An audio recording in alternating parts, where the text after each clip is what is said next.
दोस्तों, और एनटीपीसी का आज से सेट और ग्रुप डी का दोनों का अब आपको 2 वीडियो मिलेंगे पर डे। केवल मैथ का प्रीवियस ईयर का क्वेश्चन है, केवल मैथ का क्वेश्चन आपका प्रीवियस ईयर का मिलेगा, ठीक है। और जितने क्वेश्चन प्रीवियस ईयर में पूछे गए हैं 16 से 19 वाला 16 वाला सब आपको यूट्यूब पर फ्री ऑफ कॉस्ट मिलेगा। चलिए देखते हैं क्वेश्चन। 16 के वर्गमूल तथा 4 के वर्ग का गुणनफल क्या होगा। सिंपल सवाल है। 16 का वर्गमूल कह रहा है और 4 का वर्ग कह रहा है, तो 16 का वर्गमूल 4 हो जाएगा और इसका वर्गमूल वर्ग 16 हो जाएगा। 16 का 64 आपका आंसर हो जाएगा, ठीक है मेरे दोस्त। चलिए नेक्स्ट क्वेश्चन कह रहा है कि root under 1 minus sine square divided by 1 minus cos square का रूट कितनी वैल्यू होगी। सीधा सा है, आप इसमें फार्मूला लगा दें 1 minus sine square cos square theta divided by 1 minus cos square sine square theta. अब आपको मिलेगा कितना, कॉस स्क्वायर थीटा अब बटा में साइन स्क्वायर थीटा आई सब का root equal to cot square theta का रूट से स्क्वायर कैंसिल, आंसर आपका कॉट थीटा आएगा।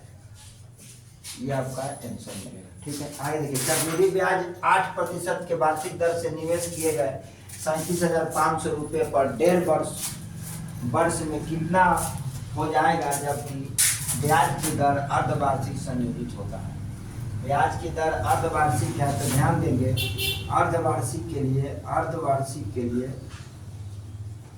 के लिए आपका होगा क्या, समय को 2 से गुना करा दें, 2 एकम 2 1 3/2 हो जाएगा, और गुने 2 काट दीजिए 3 बरस, और दर को 2 से भाग कर दें। दर कितना है 8%, तो 2 से भाग कर दीजिए 4% आपका आ जाएगा। आप देखिए 4% आ गया, तब निकाल लीजिए 300 का चक्रवृद्धि ब्याज 70 कितना 4% है, तो 25 चौक का 100 डायरेक्ट कर रहे हैं, 25 चौक का 100 यानी कि 1 + 4/100 को 3 बार करेंगे तो मिलेगा का 25 चौक का 100 और 25 है 26 है 26 37,500 गुने 26/25 गुने 26/25 और गुने 26/25। चलिए इसको कैलकुलेट कर लीजिए, आपका आंसर आ जाएगा, ठीक है। 5 से काटना है, 5 से काट दिए 7 × 5 = 35, 5 × 5 = 25, 5 से काट दिए 5 × 5 = 25, 5 से काट दिए 15 × 5 = 75, ठीक है। आपका 15 आ जाएगा, 1500 आ जाएगा, 1500 के बाद 15 × 25 × 50 25 छक्का 150 60 आ जाएगा। फिर 25 से काटिए 12 × 5 = 60, 5 × 5 = 25 मिलेगा आपका कितना 12 गुने 26 गुने 26 गुने 26 बटा में 5। चलिए इसको भाग लगाइए, आपको आंसर आ जाएगा। आगे देखिए, यदि कॉट ए बराबर 12/5 तो sign A plus cos A और कॉस ए का कितना वैल्यू होगा। आप डायरेक्टली ऐसे कर लीजिए कि 12/5 है कॉट ए का, तो वो कितना हो जाएगा 12 × 44 है और 5 × 5 = 25, तो 25 5 × 9 यानी कि एक वैल्यू आपकी आ जाएगी।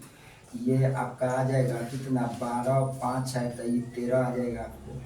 अब साइन की वैल्यू रख लीजिए, साइन की वैल्यू रखिएगा तो कितना हो जाएगा 12/13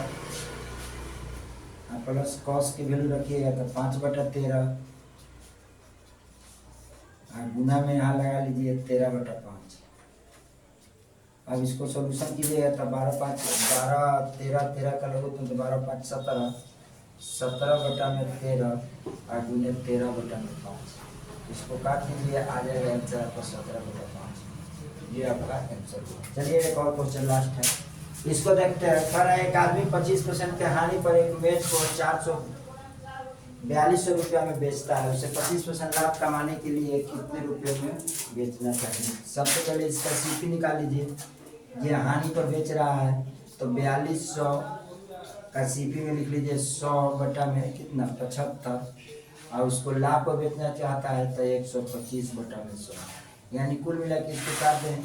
25 × 5 = 100 25 × 3 = 75, इससे काट दें इसको 3 × 3 = 3 × 4 = 12 1400 होगा, 14 × 5 = 70 14 × 5 = 70 का जितने रुपये में उसको बेचना रहेगा। ये आपका ओके मेरे दोस्त। इसी तरह की आपको वीडियो मिलता रहेगा और रोज 10 सवाल या 5 सवाल का इम्पोर्टेंट क्वेश्चन होगा। ये प्रीवियस ईयर 16 का क्वेश्चन है, ठीक है। 16 में पूछा गया प्रश्न है, एनटीपीसी में। ओके मेरे दोस्त, थैंक्स।